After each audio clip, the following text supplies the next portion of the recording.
Okay. Si former President Duterte nagtataka ngayon bakit itong mga makakaliwang grupo at itong Makabayan Black medyo tahimik ngayon sa administrasyon ni Presidente Bongbong Marcos. Yan ang pinagtataka ngayon ni former President. Dahil sa panahon niya, si former President Duterte sa kanyang administrasyon noon, grabe itong mag-ingay itong Makabayan Black, di ba? Kung matatandaan natin, halos bawat galaw ng ating gobyerno, meron talaga silang masasabi. Pinupuna talaga yung gobyerno kahit tama yung mga ginagawa ng ating gobyerno noon, pinupuna ng Makabayan Black at sa mga makakaliwang grupo.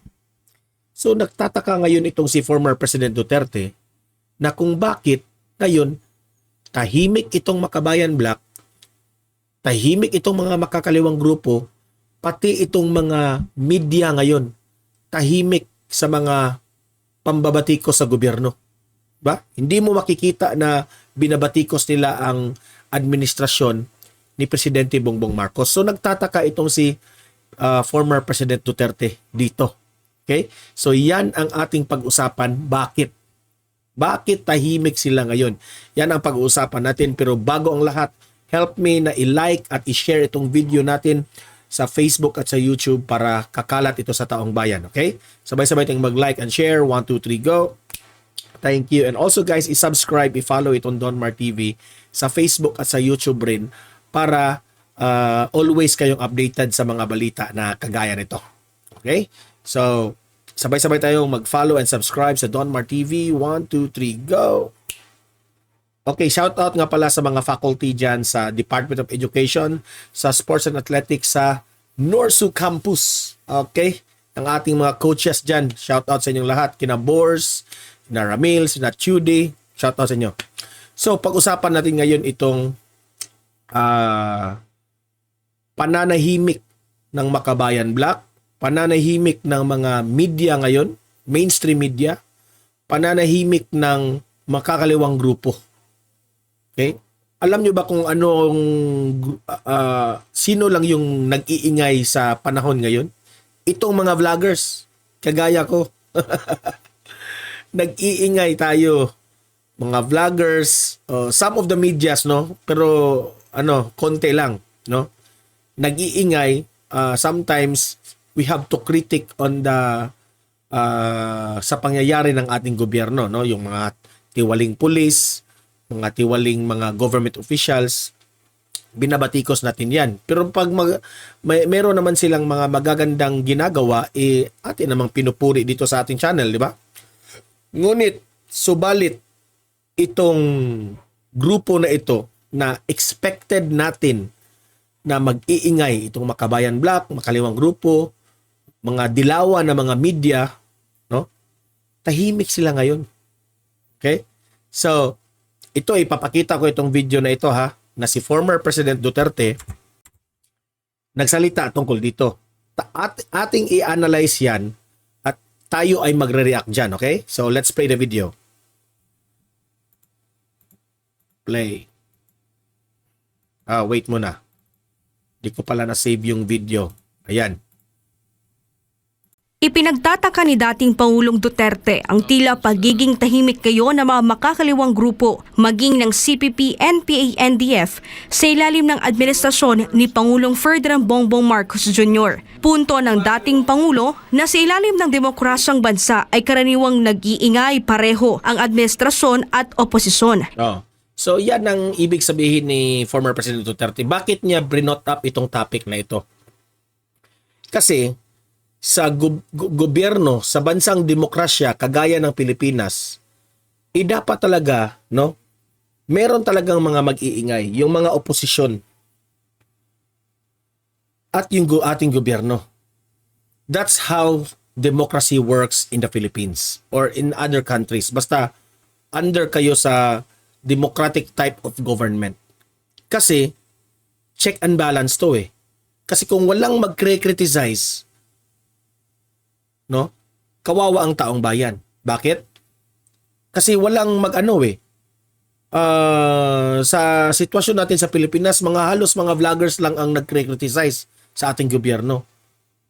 Yung oposisyon na nananahimik, may ibig sabihin ito. Okay? Ibig bang sabihin itong mga na nag-iingay dati kakampi ng gobyerno na? 'Di ba? Sabi nga nila, no? Dapat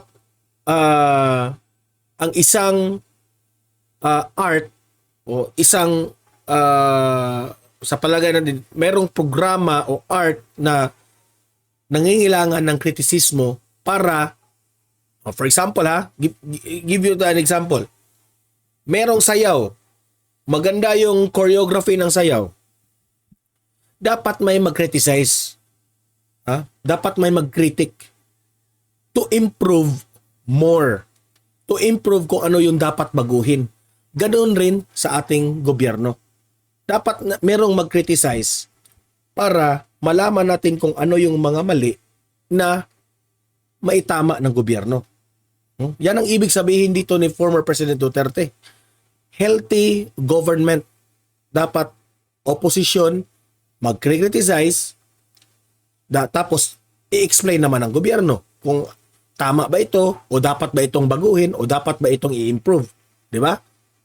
So play. Ito ay upang mayroong check and balance sa pamahalaan. Nobody's minding the store, actually. Doon sa kabila. Tahimik sila, nabili lahat. Pati media, tahimik. Tahimik sila, nabili lahat. Ano kayang ibig sabihin ni former President Duterte doon? Nabili lahat. Ibig bang sabihin, itong gobyerno natin ngayon, binibili itong mga oposisyon, ito mga mainstream media. Yan ang malaking tanong. Nagtatanong lang tayo dito Wala ka marinig. Puro praises or tahimik. Puro praises o tahimik. Binabalita yung mga magaganda sa kung ano nangyari sa ating administrasyon. Binabalita. Pero yung mga maling ginagawa ng gobyerno, yung mga opisyal nating mga pasaway, hindi binabalita. Pero noon, grabe. Kahit nga tama yung mga ginagawa ng ating gobyerno dati, kine-criticize nila. Di ba? Which is, tama yun. Kasi, yung gobyerno natin, mag-double time sila to explain kung ano dapat, no? Kung anong dapat nilang baguhin.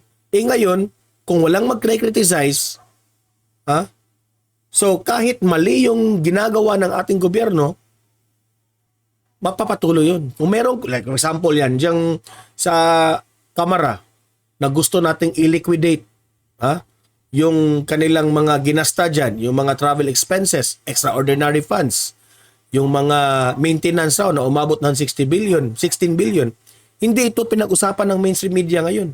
Hindi ito criticize ng mga oposisyon ngayon. Tahimik sila. So sino kawawa dito? Yung taong bayan. Diba? So dapat meron pa ring mag-criticize na oposisyon. No? Kagaya ng ginagawa ng Makabayan Black. Pero itong Makabayan Black, bias lang kasi criticize nila yung confidential funds ni VP Sara, pero nilang sarili nilang kamara, yung House of the Representatives, tahimik sila. Di ba? Unfair. So yan ang ibig sabihin ni President Duterte dito. Now, meron tayong opinion ngayon bakit itong bakit itong mga nananahimik ngayon nangyari ito ngayon. Bakit? Yan ang ating itatalakay. Okay? Wait muna guys ano ko muna. I-off ko muna yung aking nag-alarm na phone.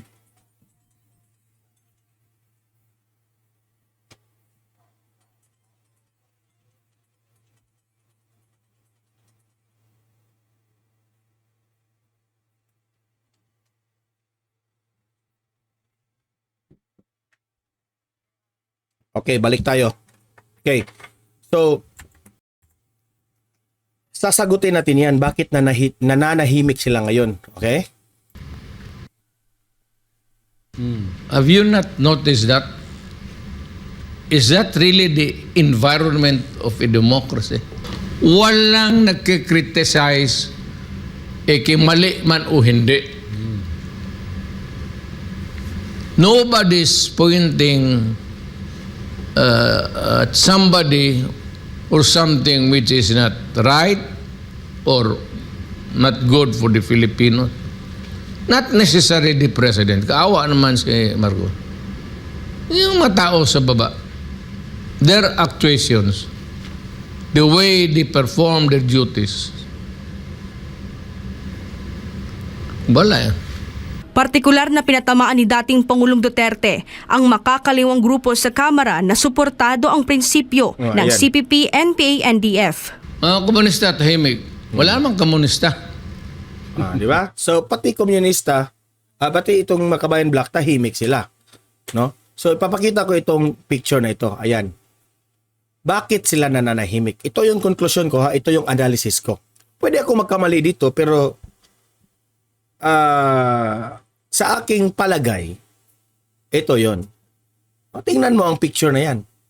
Si Martin Romualdez, kasama niya ang Makabayan Black, itong Gabriela, itong kabataan, mga leaders ng Kabataan Party List.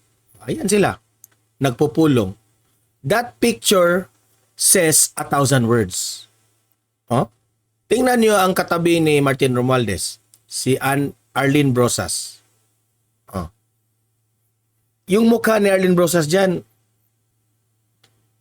tuwang-tuwa. Martin Romualdez also is smiling. Anong ibig sabihin dyan? That picture says 1,000 words. So, ito sa palagay ko, siguro, ang dahilan nito is si Martin Romualdez. Alam niyo ba kung bakit? Binigyang pansin niya ang Makabayan Black. For how many years, for how many decades na nagdaan ng maraming mga presidente sa atin sa Pilipinas, sa dami ng House Speaker na nagdaan, ngayon lang ito nangyari na merong House Speaker, no, na nakikinig sa kanila, nakipagpulong. As far as I'm concerned, sa aking na-observe, no, maybe na magkamali ako, pero sa nagdaang gobyerno, ngayon lang ako nakakita, nakarinig na ganito ang nagawa. Wala namang masama, no? Kung ikaw ang House Speaker, lahat ng mga mga partido welcome sa iyong office, wala namang masama. Pero the fact na nananahimik sila ngayon, hindi nila criticize itong gobyerno natin ngayon, matanong tayo kay Martin, ano ba? Sinuportahan nyo ba ito? Diba? Dati na itong grupo na ito na maraming ayaw. Dati na itong grupo na ito na alam nyo na kung sino ang sinuportahan. Yung grupo na maraming ni-recruit, nakasama sa ating mga kabataan. Di ba? I don't like to mention that one. Pero, yun ang history. No? Now, ang tanong dito, dapat ba tayong matakot sa ginagawa ni Martin Romualdez dito? Yes. Ang taong bayan, no? Maalarma ang taong bayan sa ginawa ni Martin Romualdez. Sana itong gobyerno natin, no, i-double check, alamin kung ano ba talaga ang ginagawa ni Martin Romualdez dito sa grupo na ito. To clarify lang, no? Hindi naman tayo nang huhusga kaagad, pero pwede tayong mag-question. Okay? Kasi hindi na healthy sa isang gobyerno na walang check and balance sa oposisyon at sa gobyerno natin. Okay? So ito yung aking malaking analysis na posible na si Martin Romualdez ang dahilan bakit tahimik sila ngayon. Okay? At itong mainstream media, alam naman natin, yung ABS-CBN, tungkol kay Martin Romualdez, di ba? That's a big story again sa another vlog natin. So, kayong mga audience ko dito, libre kayong mag-comment, mag-react tungkol dito. Bakit sila tahimik ngayon?